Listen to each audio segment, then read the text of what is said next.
Yo, what's up? The big release everyone's waiting for since months was announced to be split into two parts, and the first part being released at end of this month. Oh wait, it is basically end of this month, so guess what? People are getting nervous, and social media flooded with very panicky posts.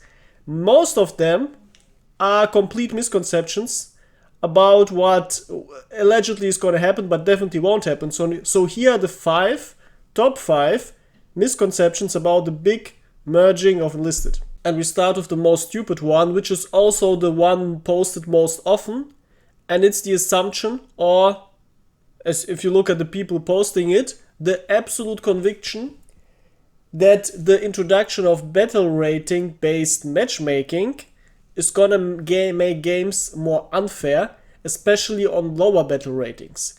So these people basically claim, wrongly, that once you have battle rating in the game, and the matches are gonna be chosen not by campaigns anymore, but by who has similar weapons. So if you have low battle rating weapons, meaning bolt actions, weak SMGs and so on, anti-tank rifles instead of Panzerfausts, you will play against similarly weakly equipped players. There won't be any bullshit like you are sitting in your Sweatlord Calliope or in your P47 or in your IS-2 or Tiger 2 and you're playing against people who just installed the game 20 minutes ago. Yeah, stuff like that won't happen anymore. Now this obviously looks like it creates more fairness, right? It looks definitely like it will create more balanced games. And that's also how it is. And this is where it gets completely stupid, because these people claim, oh wait, no, if you have battle rating based matchmaking, it means that veteran players are gonna play against new players. And then it doesn't matter that they have same weapons, because the veteran players obviously know how to shoot with bolt actions better, so the new players are gonna get trashed. Okay, now, this is one of the bazillion instances of parts of the Enlisted player base going full retard. Because we clearly see that if you compare the two states, A, the current state, and B, the state after the merging, with the current state, as I described already, veteran players, which are basically the only players who have high and max level stuff, are constantly playing against new players, which is completely unfair for new players, also not really fun, except for some bad Sweatlords who, well, can't really play against other good players and rely on trashing new players in unfair matches. So this is completely unfair, everyone agrees. And the new situation is going to look like, well, this main problem of imbalanced weaponry will be completely eliminated from the game, because now there will be automatically always very perfect balance. So this is already a significant improvement.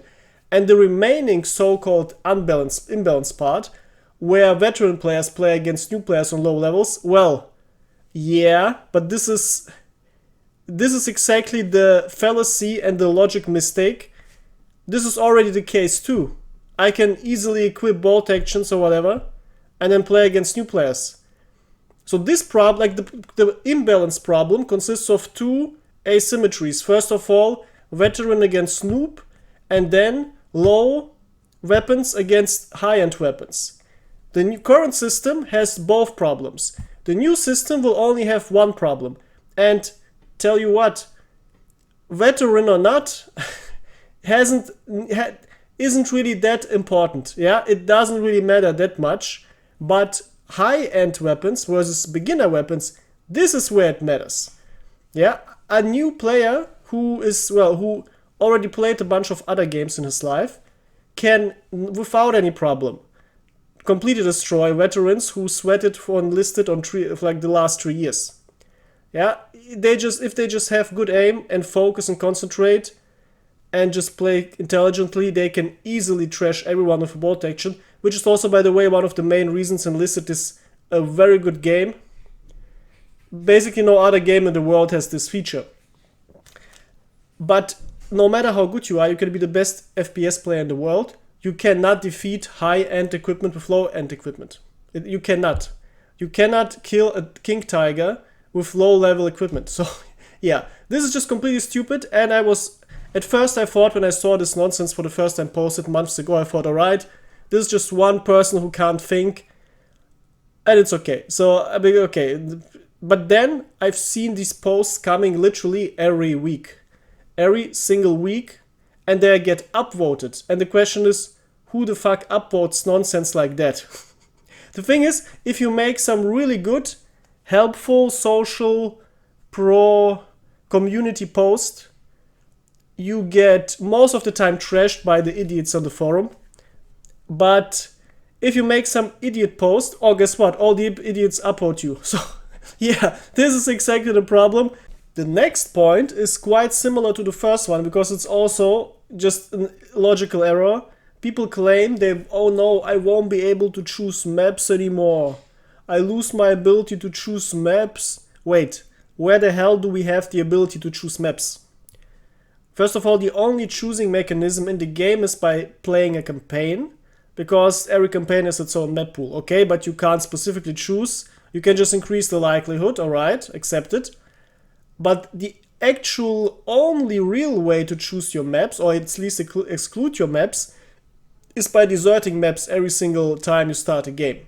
Which is what I do. I don't play maps I don't like. So I only play the ones I like. If I couldn't choose that, I would have stopped playing Enlisted after like 2 months, because the game is so full of shit maps that why the hell should any self-respecting person, waste his time playing bad maps, especially when they're retardedly designed, as is obviously the case with Train Mode or KFK Village and other stuff, or basically all assault maps except for one. Yeah, so here's the thing. These people say, oh, with the new battle rating system, I don't even have that control anymore. Now I can't.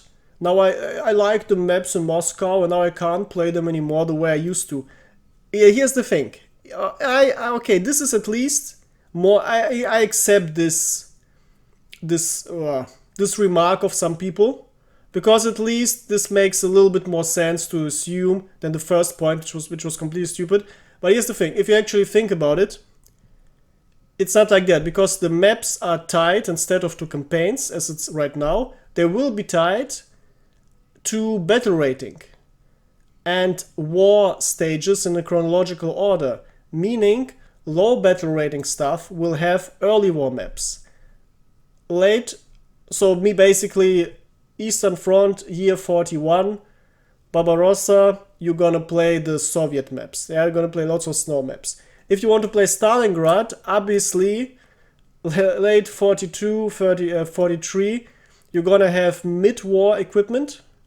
And if you want to play the late war equipment, well, guess what? You're gonna have the Normandy maps and the Berlin maps. Keep in mind, some maps are generic. Yeah? For example, the Avant-Garde Farm in Moscow, it can be an early Eastern Front War map from 41. It can also be a year 44, early 44 map. Yeah. Because depending on where in the Soviet Union or in the countless countries occupied by the Soviet Union, there were lots of areas like this. So it makes sense. So this is flexible. But stuff like Berlin, obviously, is only 44, only 45. Possibly, depending how you turn it, you could claim it's end of 44, but it's going to be 45. So you still have a very specific pool of maps, but it's just a differently organized pool now. And I would say you actually have more. You have more control depending on how you see it. Yeah, you have more control right now. It literally depends on how the pools are gonna create it. But here's the important thing. The only reason why you can't pick maps in Enlisted right now, this is the only significant reason, is a too small player base, which leads to the fact that the game development team doesn't let you pick maps. Because if you wanted to pick maps, they would instantly see how half of the maps no one wants to play. And I can tell you for sure, there are some people working for Darkflow who are completely horny for some of the completely wasted maps. I guess someone wasted too much money on a map, and now he doesn't want to admit his mistake. So so that's why you have to play train map in Berlin all of the fucking time.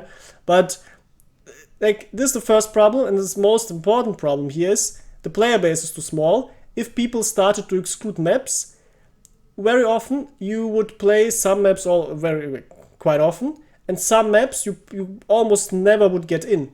And since it was stated by Darkflow they want to keep the queuing times under like 30 seconds, maximum 1 minute.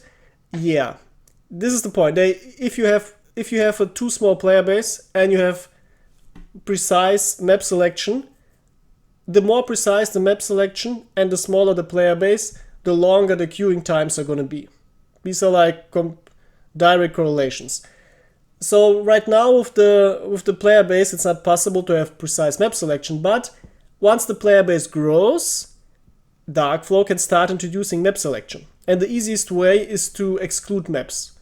Like saying every player can exclude 3 maps for every battle rating he plays, and that's easy. Like this go, or even better, game mode exclusion. So no fucking conquest, no fucking assault for me anymore, and everything's gonna be fine. And I'm very sure most people will make it like that. So what we can strongly assume is once the game gets successfully launched, not only will there be a remix of map pools, we will also have more control over the maps you play. Also, every veteran player in the game who already unlocked most of the stuff or even all of the stuff he wants to play, you don't really care about experience anymore, except for possibly leveling squads, but even that isn't that important at some point in time. And then, if you don't care about experience anymore, you can just desert as much as you want, because ranks also don't matter that much. If you play like 1 hour every day on average, you're gonna become Marshal inevitably. Just inevitably.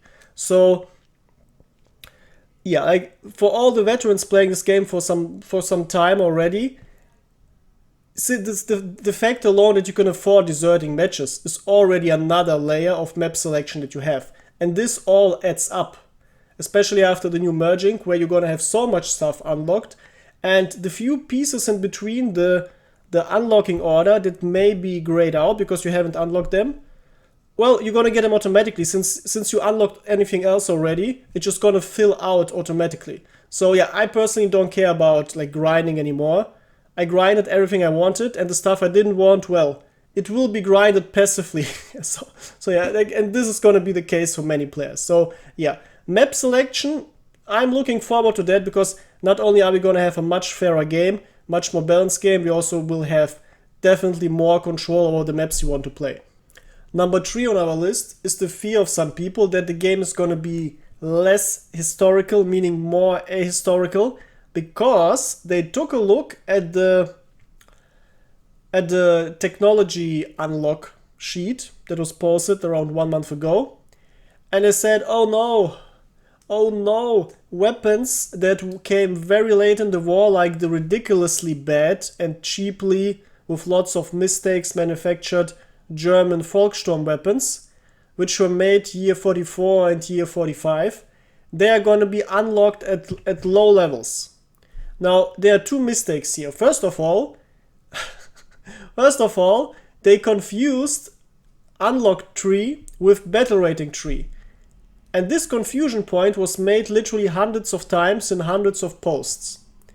And people always said, dude, you confused technology progression with battle rating, because the technology progression just means which weapons you unlock first, which weapon later.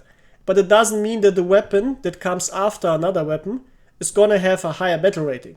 Most of them will have very similar or even the same battle rating. Sometimes even, also I'm very sure, due to rebalancing, you're gonna change the battle rating, so weapons who get unlocked a bit later can have even a bit lower battle rating than the previous weapon. So this is the first mistake these people made. And the second mistake regarding the specific case of German technology. If you look at the war, weapon technology obviously overall increased. Yeah, so overall it increased, makes sense, but this doesn't mean that it got better. Yeah. It means most of the time it got more efficient. Yeah, tanks got stronger. If you look at the Soviet tanks, they got stronger. But that's not always the case. Like the KV series was stronger from the 30s, was stronger overall, especially the armament, than some tanks that were built after that. But they stopped building it because it was just very inefficient to build. And there you have one first example from the Soviet Union about technology from later in the war, sometimes being worse than technology from earlier in the war. Another great example are the Kar-98s. Because if you look at the names in the game, you're gonna see a couple types of Kar-98s. The most normal one is obviously Kar-98K, just a normal version.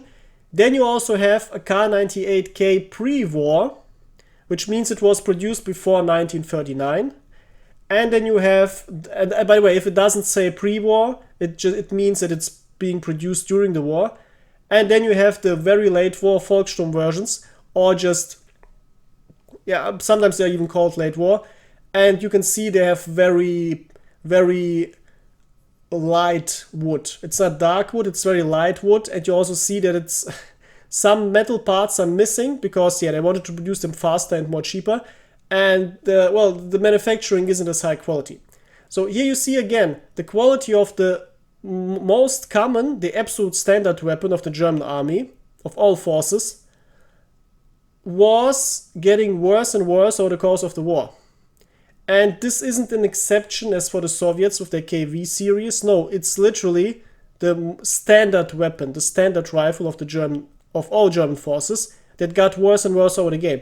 So saying that weapons that come early in the game should have a low battle rating and weapons that come late in the game should have a high battle rating doesn't make any sense, because once again, there are significant exceptions. It's not even exceptions, it's normal.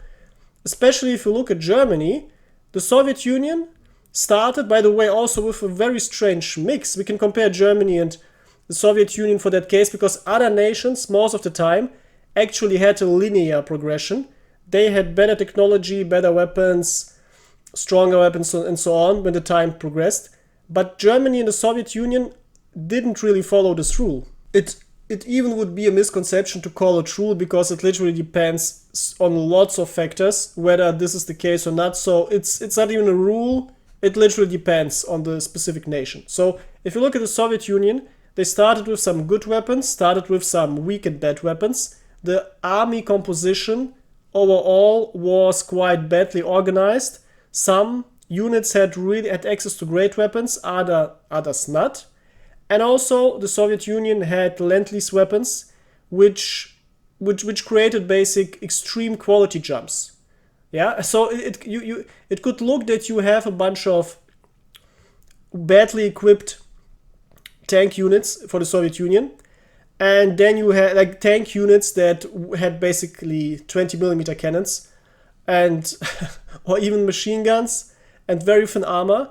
And then next to that battalion there was a heavy tank battalion with KV tanks. Both early war, basically both even late 1930s, so before the war, but complete differences in technology. Now those people who say, oh, late war stuff should always have higher battle ratings, what the fuck, like, it doesn't make sense, because they are both very early war, they are pre-war stuff. And if you include stuff like American planes that the Soviets have gotten, or if you even look at things like, for those who don't know, the Soviets and Germany cooperated before the war for a bunch of years in order to develop weapons, in order to develop tank doctrine, and in order to develop tactics and also technology. And both obviously didn't share all the information with each other, most information, but they tried to keep something secret. And this, together with natural resource supply and also specific doctrines, led to a divergence of technology and doctrine that you saw in the inevitable clash beginning 1941.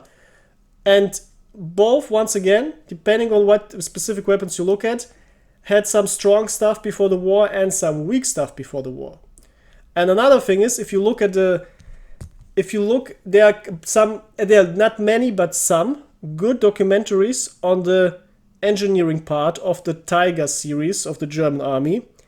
And then you can see that the Tigers were, the basic concept of the Tigers was developed in the late 1930s. But the need wasn't really there yet. But a specific person you can't name on YouTube, well, you can, but you're gonna get, the algorithms won't like you. That was very important for the Germans in World War II, let's put it this way.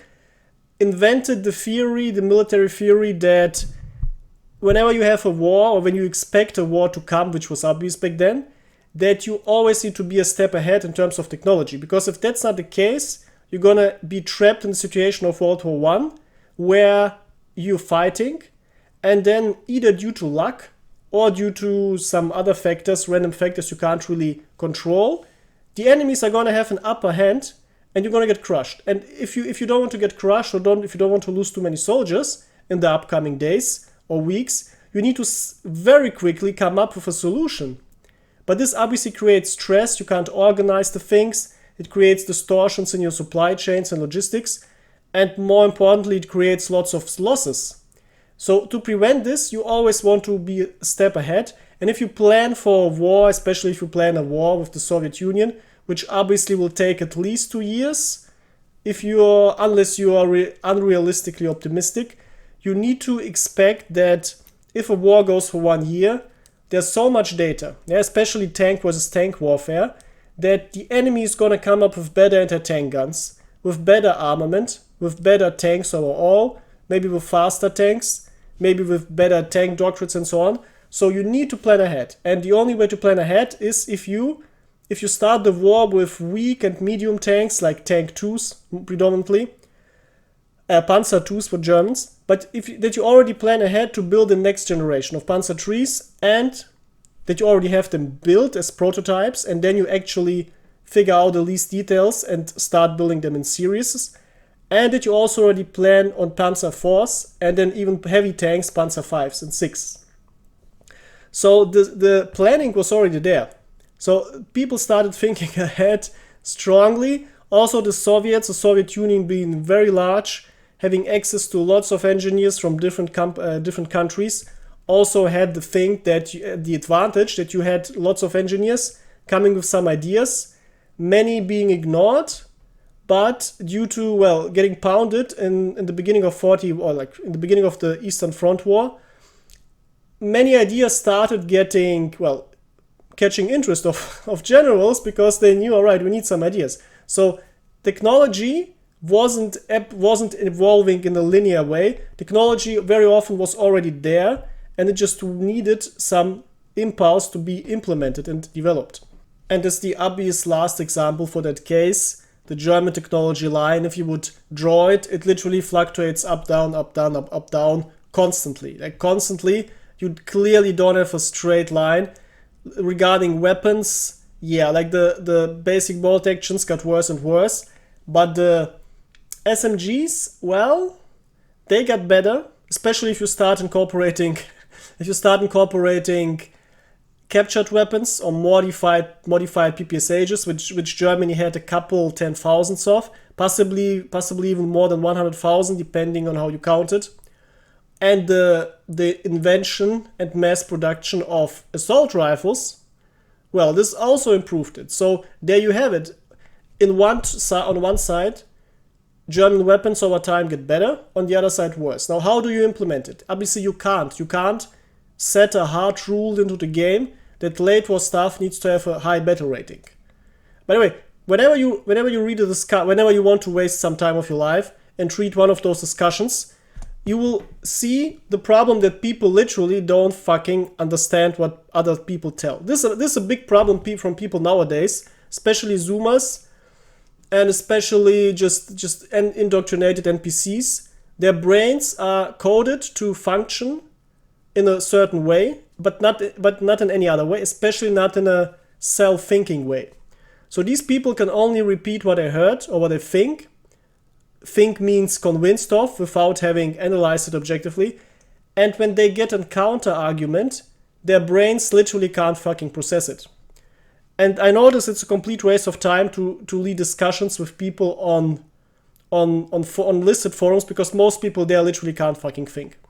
And I strongly assume the ones who can, they came to the same conclusion and they just avoid these discussions. So yeah, if you're lucky, you see some reasonable person, but the majority is just gonna be NPC masses. And I just don't get this point. So yeah, I could go on for hours. Obviously, I won't now. There are lots of other examples. Just look at all branches of the German military. Literally, you will see so much funny things. And also, if you start including weapons that were produced in other countries, for example, once the Czechoslovakia, or like the Czech and Slovaks, were controlled areas by Germany, and the Czechs had some really important weapon factories. Now, once Germany got access to them, they started producing some high quality weapons, many weapons having higher quality than Germany itself could produce. But once they lost this factory at the end of the war, they didn't have access to them anymore. So now they had to produce similar weapons, but of much lower quality. So once again, in some regards, it's not even that Germany starts higher. It starts low, then it gets high peaks, and then it drops down again. So you basically have a mountain of quality.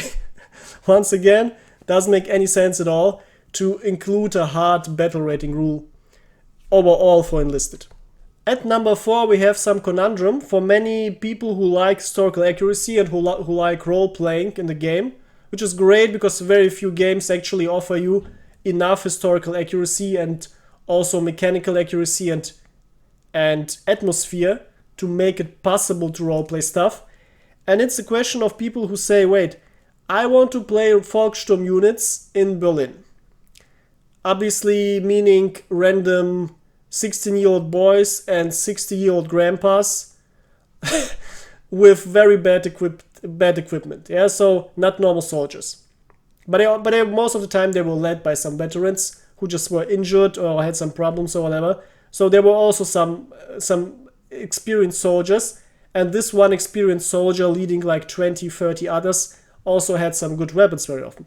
Now, how do you do that? Because if you want to play Volkssturm, you obviously have to play Berlin maps or other late war German towns, maybe like stuff like Aachen and so on in the Western Front, which I'm very sure we're going to get in the future.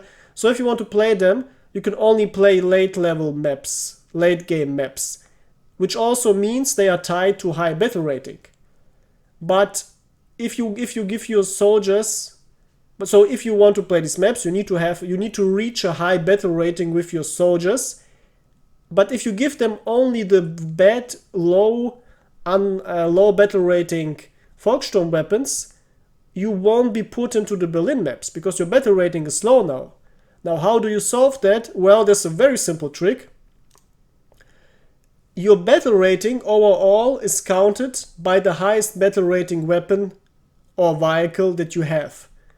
It's not a mix, it's not something, no, it's literally just the highest one equipment you have sets the overall battle rating. For those who think, oh, it should be average, once you start including get-arounds like averaging, first of all, how do you average out? Because there are different types of mathematical averaging, not only one, and this system can be easily abused. So literally the best rule is literally as it was already planned to make the overall battle rating tied to the one highest equipment you have. And this is what you can also use.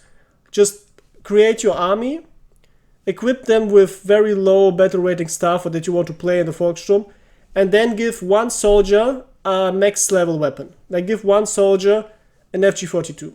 And if you don't want to experience some immersion breaking, you can either say, oh wait, in Berlin the last soldiers, well, some of them definitely had an STG, so don't give them FG42, give them STG because there definitely were STGs present in Berlin in the last days. So this would be completely historically accurate.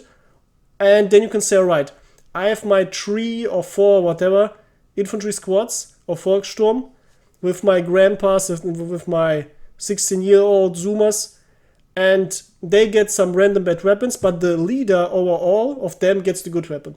Or if you don't want to do even that, just give the highest ranked weapon to one of the last soldiers in the squad, and just never pick the soldier. And so you can completely avoid picking this one high-end weapon, and you can just completely roleplay your grandpa army.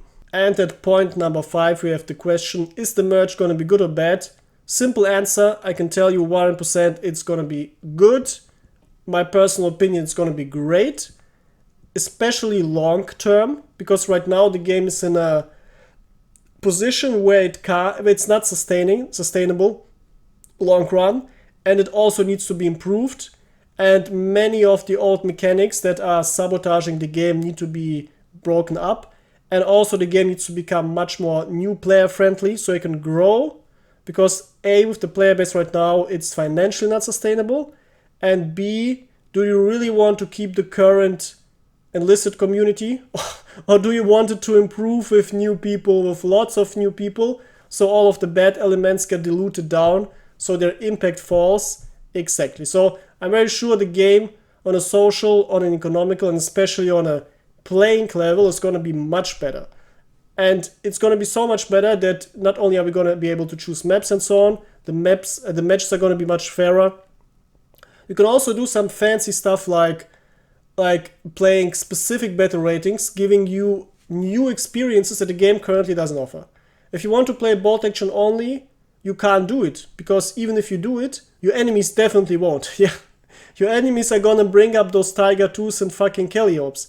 But if you want to play bolt action only after the merge, congratulations, it's literally battle rating 1 and 2. So even battle rating 3 in form possibly. So yeah, you can do lots of things. You can play medium battle ratings where you have better SMGs. You don't need to play like very bad SMGs. You can play MP40s. You can play PPDs. And every single battle rating is going to have its own meta game. For example, the mid battle ratings are going to be quite dominated by Soviet SMGs. Yeah, we can be very sure about it. But yeah, well, what about the tanks? Well, the tanks are also going to dominate. The Soviet tanks are going to dominate the German ones. Oh, what a coincidence. But it's not like it isn't already the case. But if you play Germans versus Americans, what is better, MP40 or the, let's say, weak Thompsons? Exactly, it's very debatable, and it also depends on preference. So here you already have some interesting things going on. Also, which tanks are better, German tank 3-4 or the early mid American tanks? Once again, very debatable. So you have very interesting situations. You can't currently, if you want to play weak tanks, let's say you want to play tanks only with machine guns, like the early war tanks, the Spanish Civil War tanks, you can't right now because they're gonna be shredded by the fucking Tigers and T-34s.